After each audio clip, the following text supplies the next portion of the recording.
Sometimes when we come to this show, it's nice to go to a friend who's just got lots of stuff to show us. And when you want lots of stuff, the person to speak to is Guy Thatcher. Hi, camera. Hi, Guy. Hi. Hiya. What do we have here today? Well, this year has just been so ridiculous in terms of the amount of kit that's come out, and we've just been trying to keep up with it. For us, important things that have already come, FS700 Sonys, we'd love to have on here, but they're all fully booked out. Absolutely crazy. Same with things like PMW 200s as well. Again, incredibly popular. What we have got here, start on the SLR side of things. Obviously, we've had the Canon 5D Mark III, Nikon D4, D100s all come this year. Sony's come out with the Alpha 99. Interesting one, to be honest. Autofocus on it, so it can be used for some run and gun stuff. They've very much aimed this at video as well as just stills. Has a few little things that could do with being dealt with in firmware update, like expandable focus on video, but interesting. Then this year we've spent quite a lot of money on Zeiss glass because we've had a lot of requests from customers. So we now got a full range of ZFs, ZEs, and interestingly enough, ZMs. Why ZMs? I know you were asking earlier, why are we doing ZMs?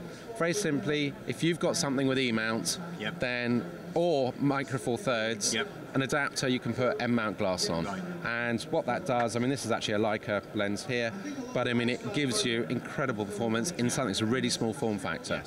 So we've invested quite heavily in that side of it, and we will continue to do that because as far as I'm concerned, I think the compact camera systems and also the E-mount on the video side is going to continue to increase and increase.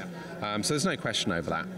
Now, I've noticed you've got a Samyang here. Now, I thought they only did still lenses, but this is a video version, is it not? It is, it is. This is one of their Cine lenses. They've got 3 available at the moment, and there will be more coming out.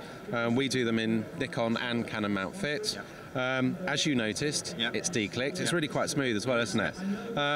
And yeah, I mean, it's got the gearing already on it. The great thing about these is that they're really, really good value. They're incredibly cheap to hire. And so we're finding that people are just hiring out of kits. Optically, they're really good. Yes, okay, they don't feel like a Zeiss lens or anything like that, but you know, for the price, they're amazing. Excellent. And should we have a little look round? I've noticed something I'm familiar with here, which is a pole cam. Yeah, we got the pole cam probably about, I don't know, about 2.5 months ago, 3 months ago. Again, we had a few people asking, sort of saying, look, could you start to increase your accessories on that side of things? So we did, and it works beautifully with the SLRs. You know all about them already. I'm a big fan of them already, and yeah, they're proving quite popular. Excellent. And we have a gentleman looking at it over here, but we have a new Sony camera.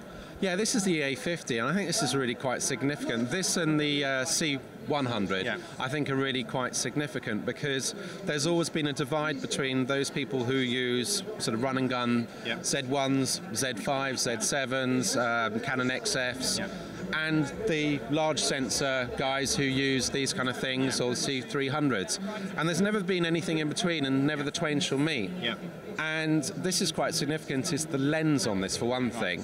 The lens on it is the 18-200, which we've already found on the 100 and 700, but it's actually got a servo zoom on it. So it's not perfect, but it does now give you the ability to do run and gun and do ENG work that you couldn't really do with these unless you were willing to put the effort in. It's nice, it's got a shoulder mount that you can sort of pull back on it. So it's very much aimed at sort of like the guys from the IV, it's very much aimed at that kind of market. But when they actually want to really do something creative, they can bolt any manual glass they want onto the front of it, and away they go. And I think also the C100 from Canon, whilst it didn't really set any sparks like when I first saw it, and actually quite a few people were like, great. Actually, when you think about it, it's quite significant. It's got one-touch autofocus, it's got auto iris, auto white balance, so it's pretty close to a run and gun solution. And yet you've still got that amazing Super 35mm sensor. And I think that we're going to find that, you know, there'll be a whole sort of world of people moving to these types of cameras to try and actually, I mean, they've got to make money. They don't want 3 cameras, they want 1 camera, and I think these will prove quite popular.